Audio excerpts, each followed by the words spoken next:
സംവിധാനം ചെയ്യുന്നതിനും ഭാരതത്തിലെ എല്ലാ പൗരർക്കും സാമൂഹികവും സാമ്പത്തികവും രാഷ്ട്രീയവുമായ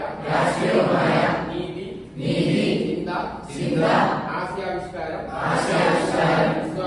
വിശ്വാസം ഭക്തി ആരാധന എന്നിവയ്ക്കുള്ള സ്വാതന്ത്ര്യം പദവികൾ അവസരങ്ങൾ എന്നിവയിലുമുള്ള സമത്വം ഉറപ്പുവരുത്തുന്നതിനും വ്യക്തിയുടെ അന്തസ്സും രാഷ്ട്രത്തിന്റെ ഐക്യവും അഖണ്ഡതയും